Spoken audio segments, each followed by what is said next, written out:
Welcome back to part 2 of our Reddit clone. So today we will be starting to improve the look and feel of our Reddit application. And one of the things I want to begin with here is to update this sign out button section. So we want to have a drop down there that lets us look at our profile, edit our account settings, and sign out.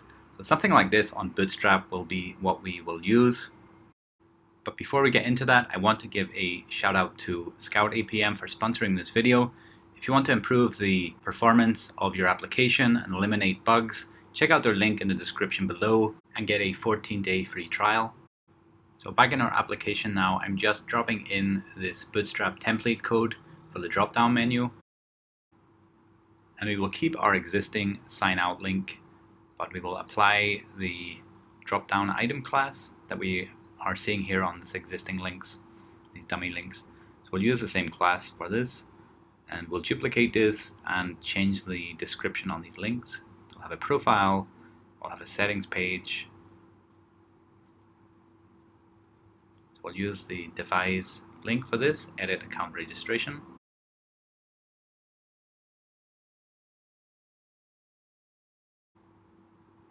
And we will also set a profile path. We'll delete the method and we'll remove these dummy links now. And the top here will say the name of the user.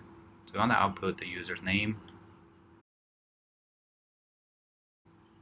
So we can say current account. We'll say full name. So that should output their first and last name. And once we reload now, we are told that there is not a method called full name, so we need to create that yet. So let's go and add that to our model now. So we can go to our account model. And in here, we will create a new method. We'll define this method and we'll call it full name. And we just want to return the first and last name. So we can use string interpolation to embed these values within a string. And now we are seeing a different method. So it's saying that the profile path has not been set yet. So let's comment this out for now. Just change this profile link to be a empty link for now, just to get this working. And we can see that this is working, but we don't have the name here right now. And the reason for that is that we haven't set the name of this user yet. So we can look back at our schema file for our database, and we'll see here that the name and the last name columns, they do exist in the database, but we haven't populated them yet for this user. So we go now to our settings page. So this is where we add the values for our account. So once we open up this view, so this is under devise registrations, and we're doing the edit view. So we don't have a first name or last name field here yet. So let's add that. While we're doing this, we can improve the styles of this page just by changing the class names to match those that are part of Bootstrap. So while I tidy this up, I just want to remind you guys that if you enjoy this content, to subscribe to the channel and also hit the notification bell to ensure that you do not miss any future videos. So going back to the video now, I'm just adding the additional classes to make these fields look much better in terms of UI. So we're just adding some classes to make the buttons look like proper buttons and just to make it better looking for the end user overall.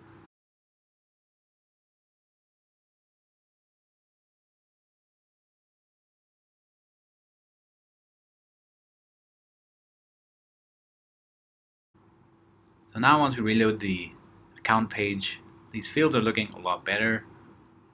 Now we can remove some of this filler content here, but so I don't think we really need to show the password length in this case. And the confirmation, probably move that up to the top or just delete it entirely. So we just want to get all of the fields spaced out correctly. These are small things, but I think it just makes the overall app look better.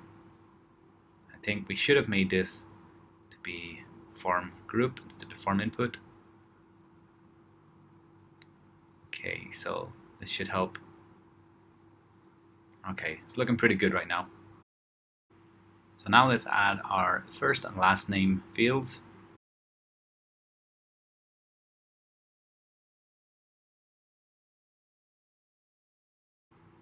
So we can remove this autofocus and we'll change this to a text field. We can also remove the autocomplete.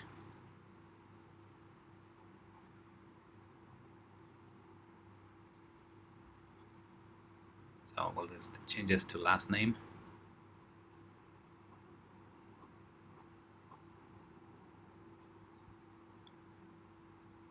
So now in order to get this to save, we need to add additional fields to device when validating. So we need to allow device to save the first and last name fields. So we can do this using strong parameters. So we'll just copy this and paste it into our application controller. And on this example, we are adding the username key. So we can add our first name and last name using the same method. So this example is using the sign up, but we can also use the account update to save values when we're editing our profile. So let's paste in this code and we will update it. So I'll duplicate that, and then on the first one we will say account update. That's this one. And we will be saving here the first name and last name. So let's copy and paste this into the sign up. So let's go ahead and try this out in the browser. Add in our name. And in order to save this, we'll need to add in the current password at the bottom. And now we can see we've got our name at the top. So that's working, saving those values correctly. So now back at our drop-down menu, I just want to change the color on the drop-down menu. Try this. So I'll set this to white. I think that just looks a little bit better. The other thing I want to do here is to hide this top trending section, and we'll only show that section if the user has signed in already.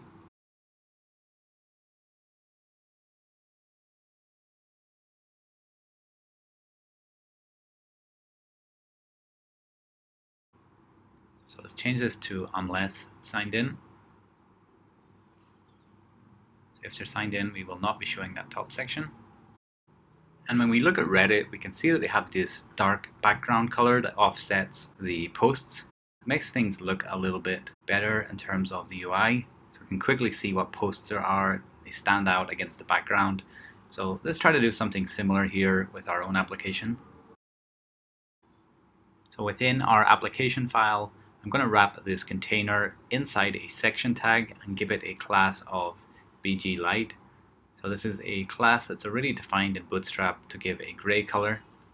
So you can see here in the background, it's quite subtle, but it will allow us to separate the post from the background. It just makes it a little bit more clear. And we'll remove this padding at the top from our header. So if we look, we have got a margin bottom class here and a padding bottom. So we'll remove the line also. And already that looks a lot cleaner. Another small change we can make here is to correct the alignment of the page content.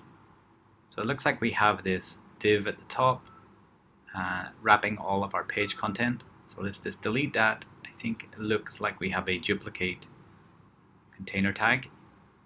So now that aligns much nicer. So what I want to do next is add some additional details to the post that is output on our home screen. So before we do that, we will add a partial to render our posts. So we'll create a new partial for this, and we'll create that under posts, and we'll call it list. So then we'll be passing in the posts to this partial. So it just allows us to use this file in multiple locations within our application.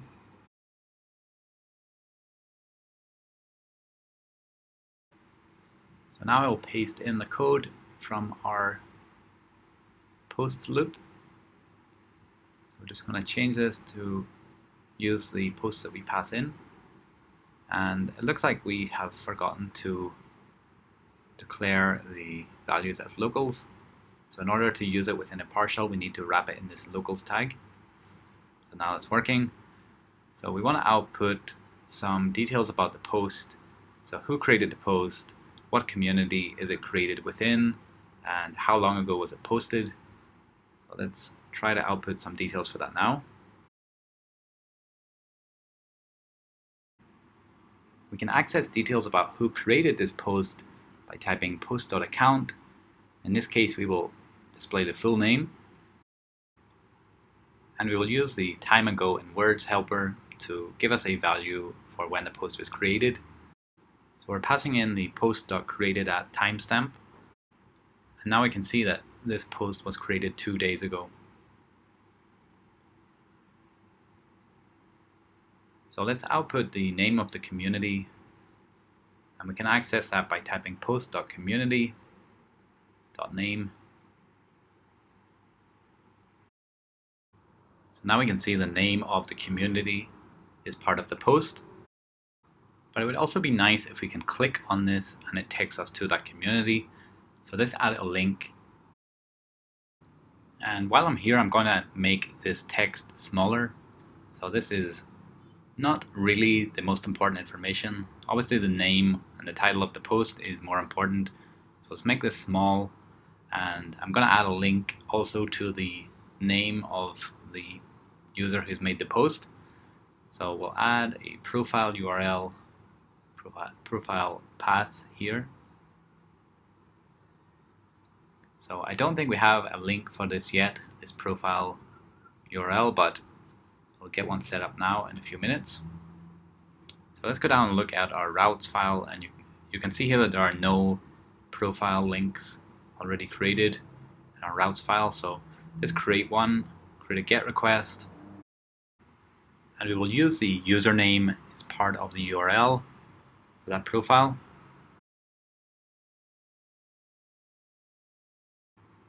So this will point to a controller. So we don't have a controller for our profile at the moment, but for now we'll just point this to the profile controller, and we'll have a index method in that controller, and we'll set the name of this route to profile.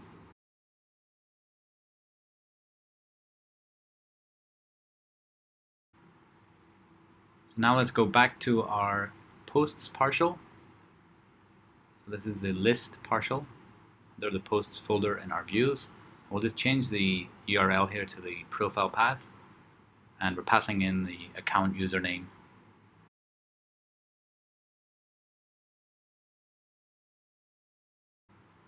So now if we go back to our devise registration edit view, we want to add a username field to this form. So we're going to copy the first name. We'll change this to username.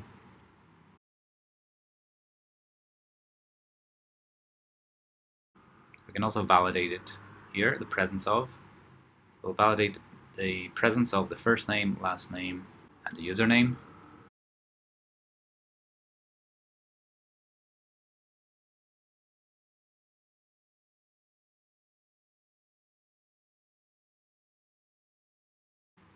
So now in the browser, we'll go to our settings page and we'll add a username. So before we can save this, we will need to whitelist this column name. So we're adding username here for both the sign up and the edit account or update account. So that's permitted to be saved. So now we'll enter our current password and test this out. And now we can see that our name has a link, but right now we don't have the right controller method set up for that and the right views set up for it. So let's do that now. And before I do that, I actually want to change the controller that we're directing to here. So right now we have it set to profile, but considering that profiles should probably be public, we will add that method to the public controller instead. So in our public controller, then we will create a new method here called profile. And we want to load the account. And we'll find it by username to get that account. So the param in the URL is called username. So now within our views, we will create a new layout within the public folder. So this will be called profile. So in here, we will output the details of the user.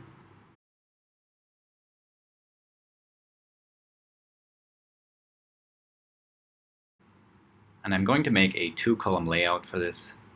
So the left column will be 2/3 of the width of the container. And on the right side, we will output some basic user details. And then on the left side, we'll be outputting posts by that user. So now let's try clicking on the link, and we'll see that it doesn't reload the page. So it looks like we have to change something. So we are getting the correct parameter for username, but I think in our routes we forgot to update the action. So in here, that should be the profile method. And that's it working now. So we have a name here on the right. So we need to add some more details to our profile. So we'll add the full name of the user, and then we'll also output the created at date. Now on Reddit, they like to call this the cake day. So this is the date when you sign up for the website. So in this case, we will just output the created at date, and we'll output it in a format so that we can read it more clearly. So we'll say the day, month, and the year, and we'll call this cake day. So I need to correct the formatting on the date. Looks like we have used the wrong value for this. So let's use a lowercase version. So created on the 21st of January, and you can play around with the dates depending on what format you want to use here. So let's change the name to make it slightly bigger and bolder.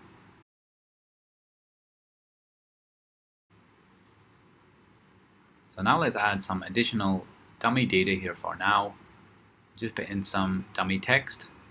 So this would really be a bio or a description for that user. And we can see here that the content is quite cramped in terms of space. It's very tight to the top section on our page. So rather than just fixing like here, I want to see if I can fix that across our whole application. So let's have a look around and see what's happening. So on the home page, we have this margin top MT4 class. So we really shouldn't need that on the home page. We should really be doing that within the application view that gets rendered on every page. So let's remove that, and then we will take a look in the header file, but I think we need to do this in the application.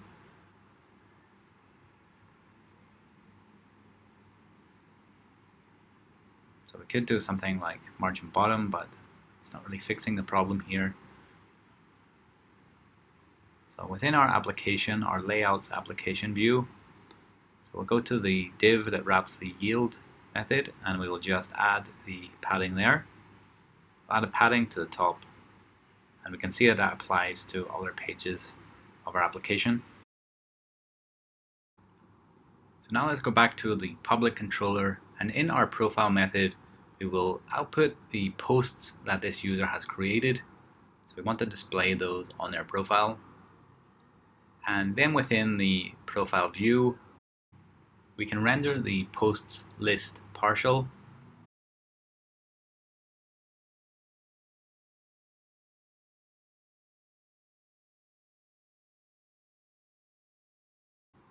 So now we can see that our posts for that user have been displayed on the profile. But if we go back to the home page now, we can see that there's quite a bit of space between the title of the post and the details that are just above. So let's remove that padding or that margin, and we'll push that details underneath the title. So just to tighten things up a little bit. And we can click now on the name and go to that user's profile. And one thing we forgot to add before was the actual URL for this community name. So once you click on the community, you need to have a URL that it points to. So in this case, we should have the community path. And now if we click on this link for the community, we can see that it is working. So now that we have our profile path set up, we will add that to our drop-down menu in the header file. That's in the layouts header view. Pass in the current account.username, and that is working now. So once we click on the community, you'll notice that there are no posts here yet. So let's try to add our posts into the community show view. So let's remove the existing code to output posts, and we will copy this partial reference to the partial, and we will paste that in there. So now we can see that we got the posts being output. So remove the community name. Actually, I think we can make the community name a little bit better. So we can output it as a heading tag. So let's put this inside a h2 tag. Try this, see how it looks. And maybe it's a little bit big here, but we can play around with the styles and make it look a little bit better on this.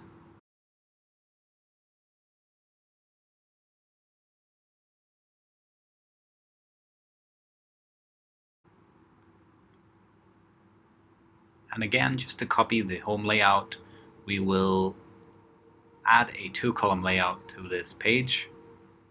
So I'm going to paste this in, and the post will be on the left, and then on the right column we can have the community rules and any other information regarding the community could be on the right.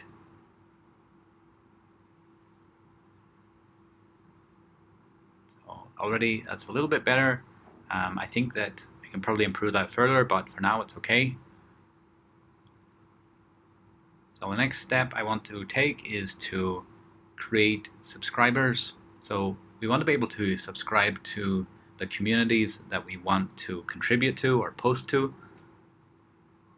So before we can post in a community, we should be a subscriber.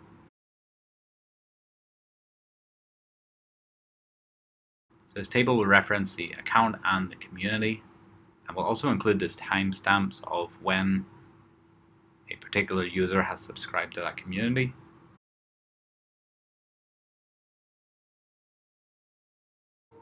So let's run this migration.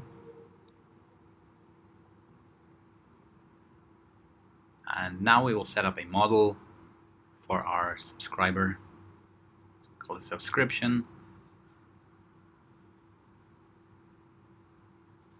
And the subscription will inherit from the application record. And then in here we will say this belongs to the account. And it also belongs to the community.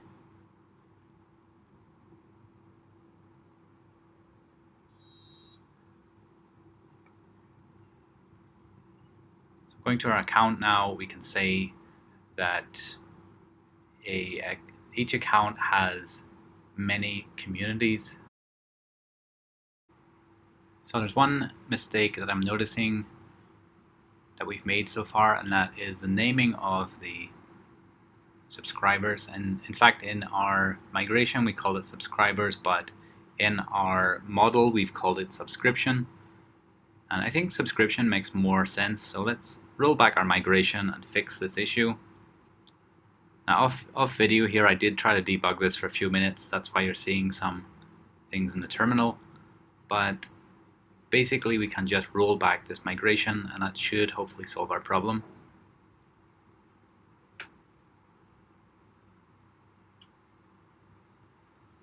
We'll run a migration again after updating the names. So I've renamed the migration file along with the class and the table name within it, just to keep everything in sync.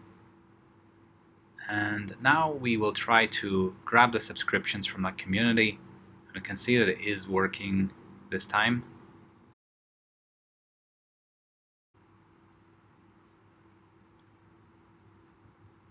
So now in our community model, we say that we have many accounts within that community. we see that it is indeed trying to load the accounts through the subscriptions. So it's using that table in between to load the accounts. That's exactly what we want, but we could change the naming of this, and I think the naming is easier to understand if we call it subscribers. So community.subscribers, and getting a message here saying that should either be account or community. So I think we should use the singular instead of the plural for accounts.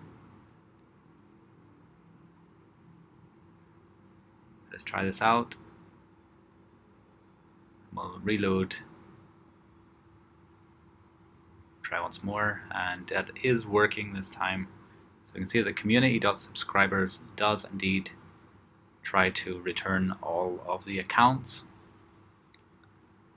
So that was a bit of a debugging session, but at least now we have it working. So let's test this out now by creating a subscription from the Rails console.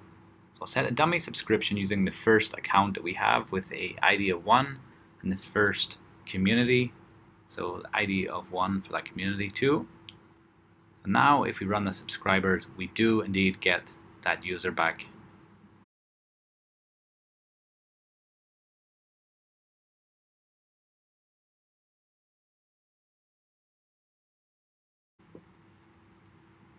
So going back to the browser now, once we click on this community, we can see the create new post button here. So we only want to see this button if the user is already subscribed to that community. So we'll need to add some logic to ensure that that button doesn't get shown to everyone.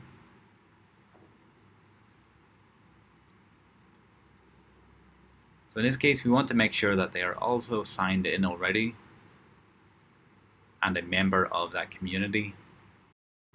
But before we do that, we will just output the subscriber count for this community. So we can get that using the .subscribers and the count method on that.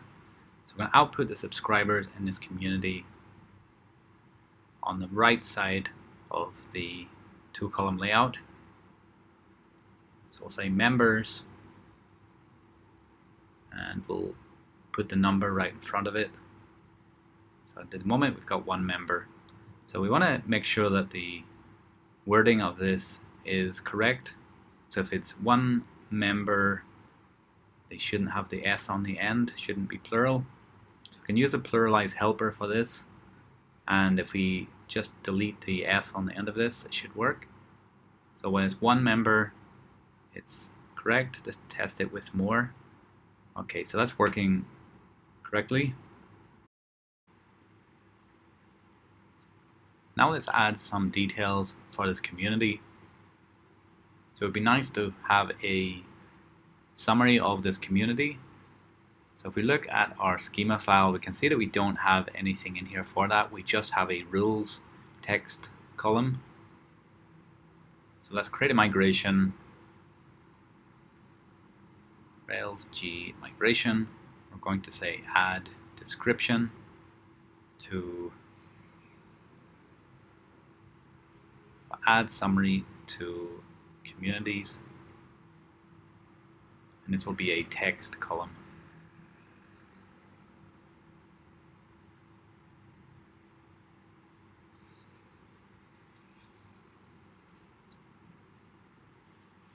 So we've made it a string column here. So we'll run the migration, but it is a summary, so we just want a short 1 paragraph description of the community, so that new users can decide whether they want to join this community or not. So now going back to our form for the communities. So this is in our views. We're going to add the additional field for summary. We'll change this to a text field since it is a string.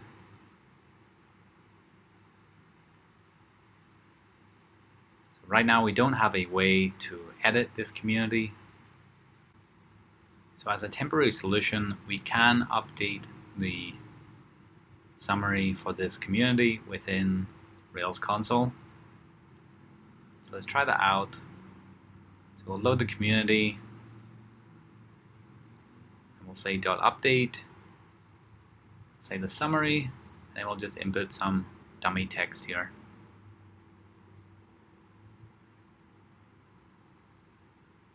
Okay, let's try this. That's been updated. So now we click on the community. We need to update the view to output that information. Go back to our view, and we haven't saved this yet, so we'll say community.summary. And we can add some basic styling to improve the look of this. So add some padding to this box. And you can probably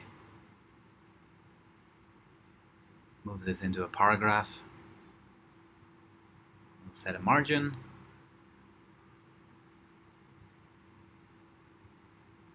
And we could add a title here just to say about community details, something like that, about this community.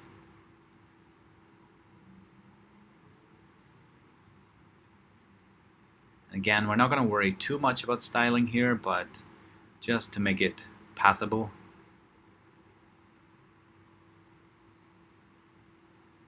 And you'll notice here that there's not much spacing between the button directly above it. We could move this into a div as a row.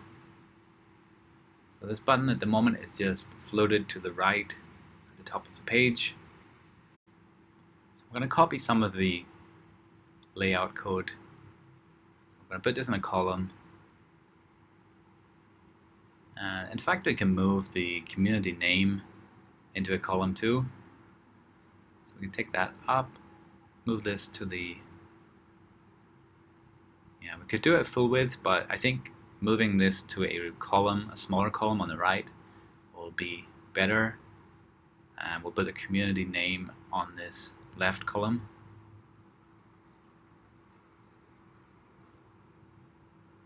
And then we could just do like a margin bottom on this.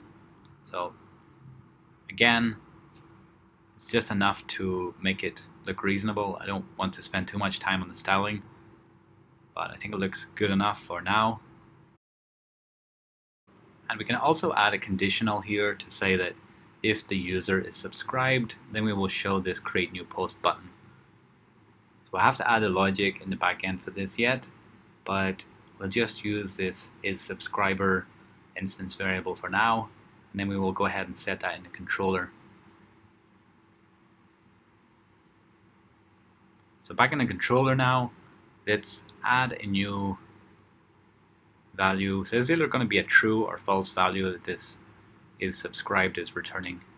So I'll add an inline conditional here. We'll say is the account signed in, and if the account is signed in, then we will check to see if a subscription already exists for this user and for this community.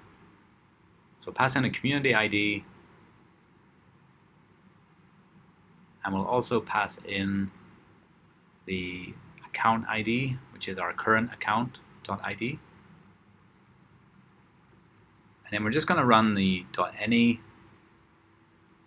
on the end of that. So we just want a true or false value, so that will give us just the true or false value. And we can see that the button is now disappeared, and in the place of that button we want to show a form to let the user join this community. So let's move this logic outside of the link, and then we'll say else. So an if else statement. So if they're subscribed, they can create a new post. If they're not subscribed, then we will render a partial to allow them to subscribe to this community. So let's create this. So we'll create a new partial here called join or subscribe even, and that's within the communities folder. So let's set that up now. So let's be form for, and it will be for a new subscription. And we'll use the form helper. So, okay, let's close off the form. Then we'll output, first of all, let's output the submit button. So I'll say join, and we'll add a class for the button, so button success. And we also need to to add a hidden field. But back in our controller, we will add the subscription first. So this will be subscription.new.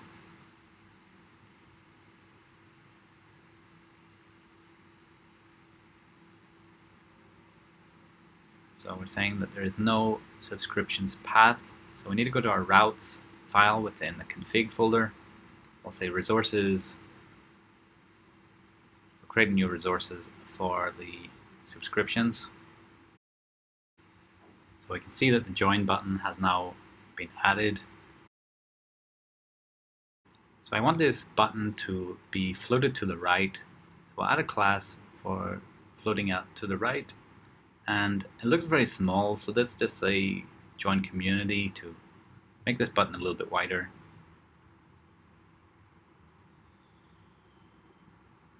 We can force the text to be uppercase.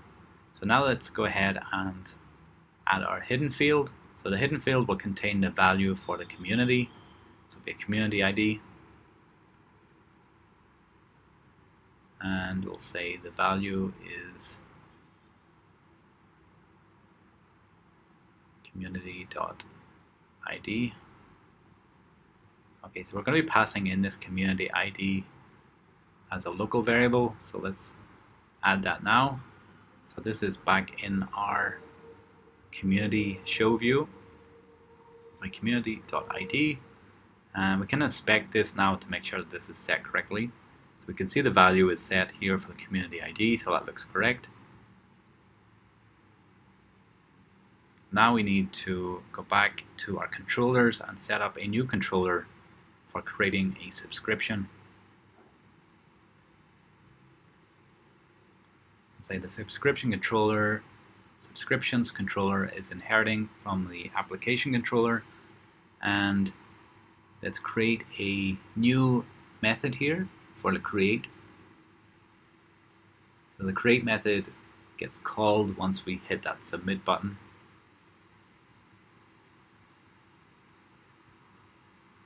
And we'll create the subscription params, and this will validate the fields that we are allowing to be passed into the controller. So we'll require a subscription, and we'll permit the community ID to be passed in. So now let's say the subscription equals subscription.new. We'll pass in the params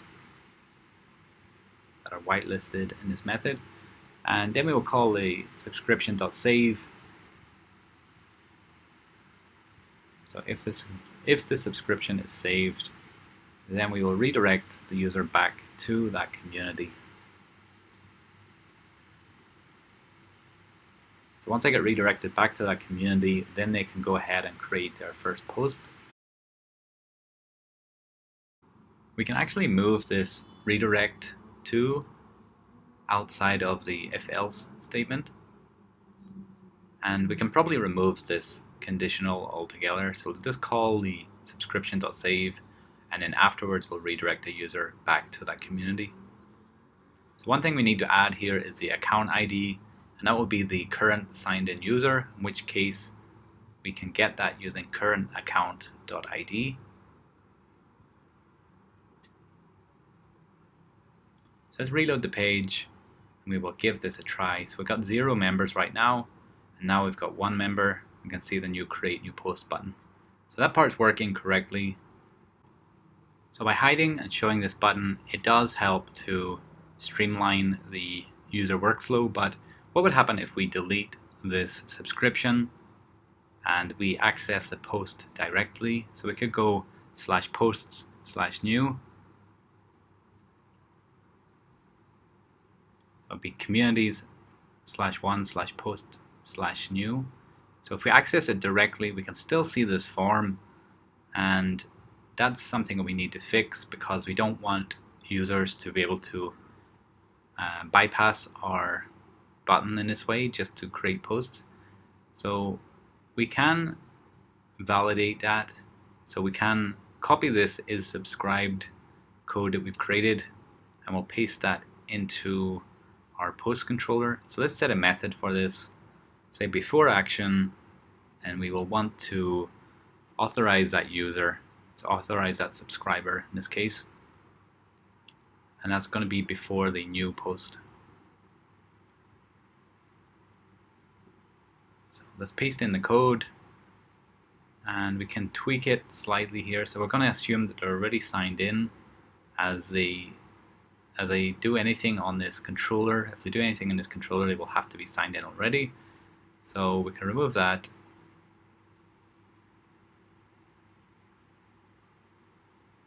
And we'll say here, unless the subscription exists, then we will redirect the user.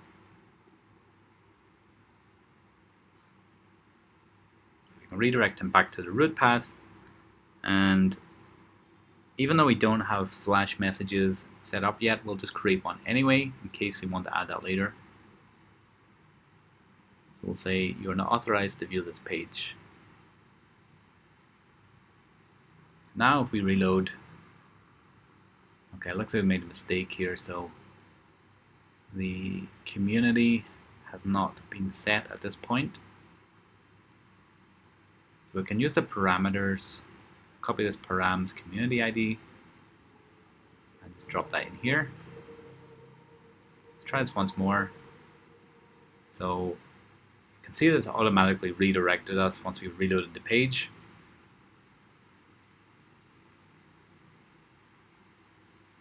So now we're going to create the comments for posts. So once you go to a post, we want to be able to add a new comment to that post. So let's create a migration for this.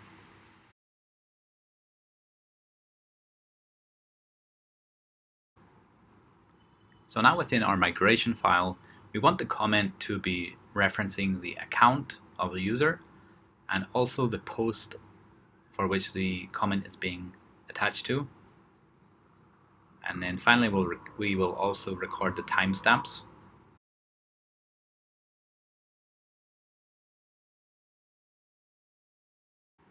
So now let's create a new controller file.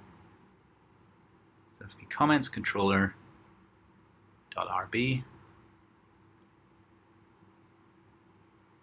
So I'm going to create a new class for comments controller.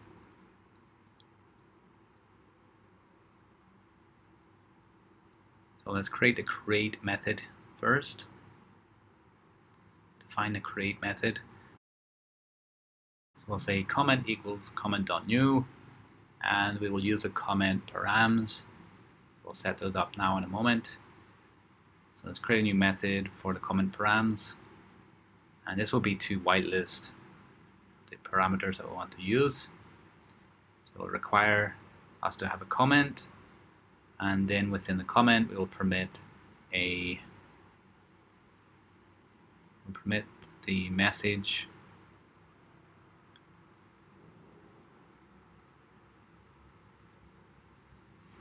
and we'll also attach the account ID, which is our own account, current account.id. So if this comment is saved,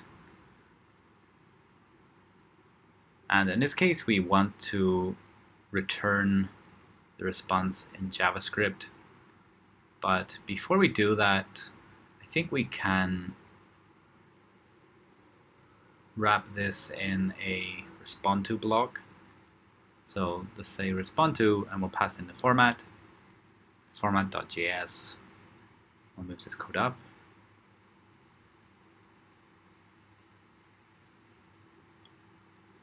So this is going to be a remote form. So if the comment's saved, then we will render the JavaScript partial, which is yet to be created, but we will create it under messages/create. And then if it doesn't save, we can add some logic here to this part later. Let's close off this respond to block.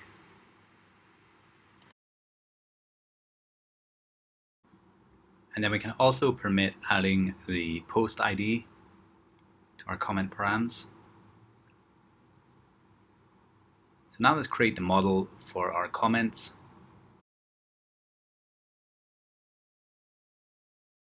So the comment will belong to the post, and it will also belong to a user account.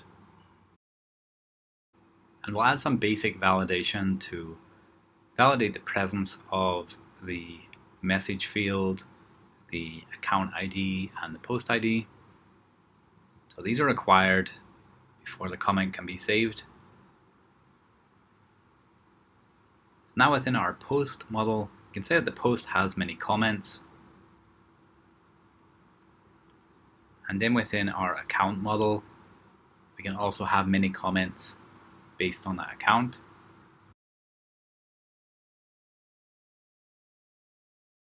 So now going back to our posts folder in our views. So in here on the show view, we're going to have a form for comment, and we will close this off using the end tag. So in here we'll need to have a submit button. We'll create that first of all, and we'll just say submit comment. And then we'll just add some classes to make this look a little better. So success, button success. We'll make it a large button. So now let's add a hidden field. So here we're going to add the post ID. So that's going to be value post.id.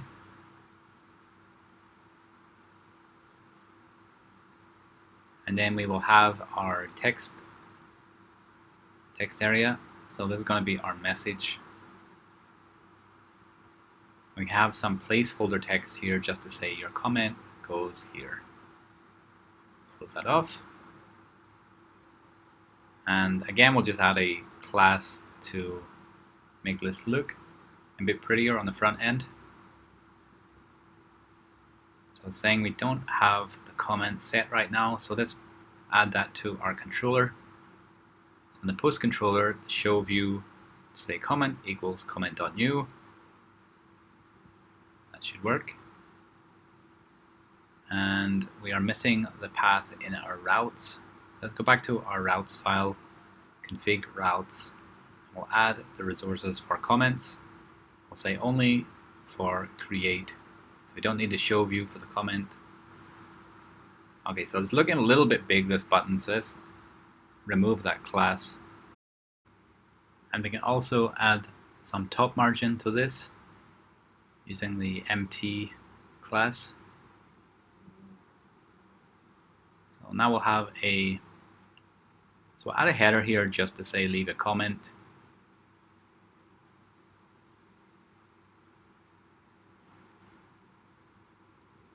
That's looking pretty good right now.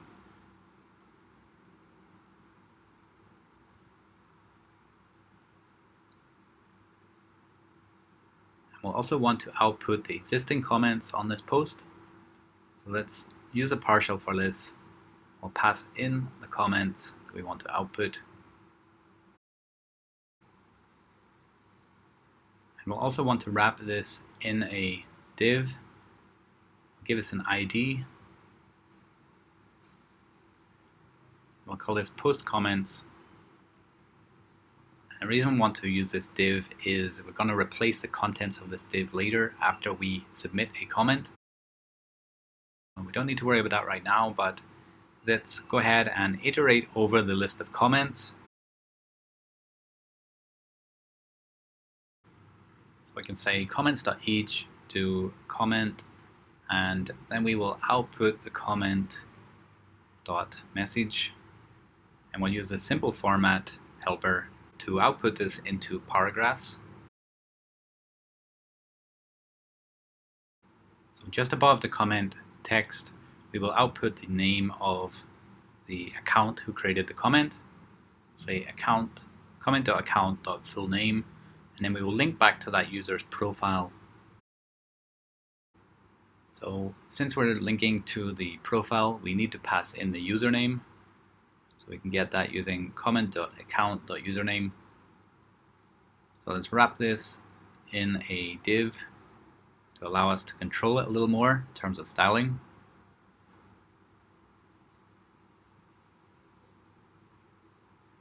So now we need to go back to the controller and populate this comments instance variable. And what we could do here even is just do post.comments. And in order to prevent a n+1 query, we want to include the comments within this post. So once we're loading the post, we also want to include the comments at the same time. And it looks like we have a typo here. Okay, so that's working now.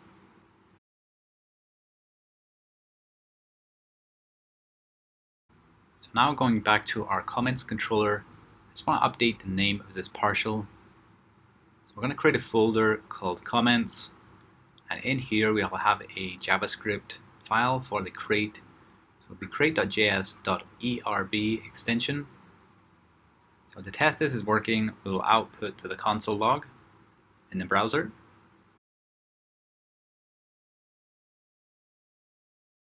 So after we submit a comment, we want to get all of the comments for this post, and then we want to place them dynamically onto the page to show that the new post has been added correctly.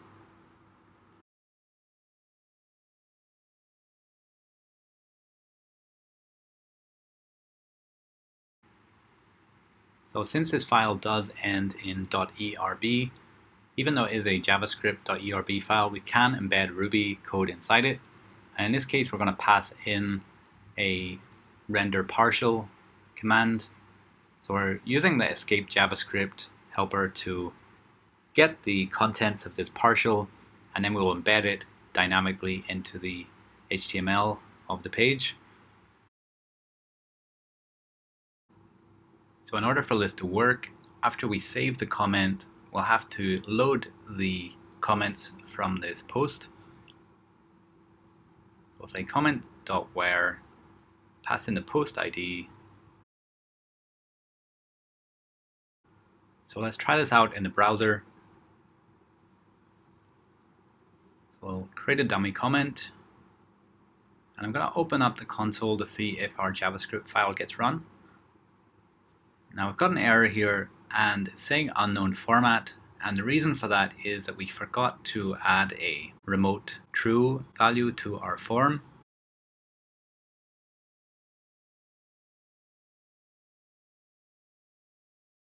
So we can see that the comment now has been created, the JavaScript file is run, but it looks like we don't have jQuery to handle the embedding of the HTML for the latest comments. So let's replace this jQuery command with some basic JavaScript. So we can say document.getElementById, and this will be .innerHTML.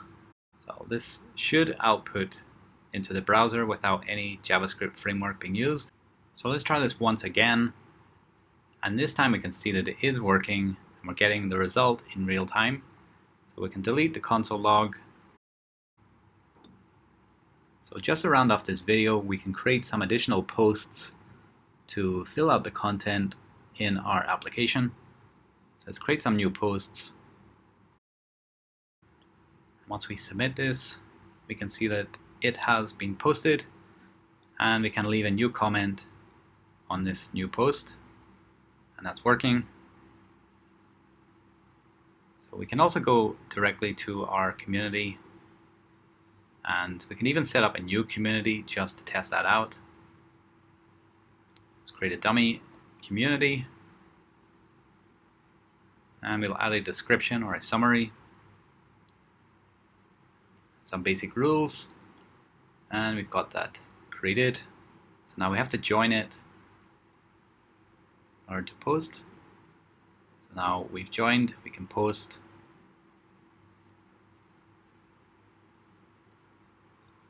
And we have the new post created.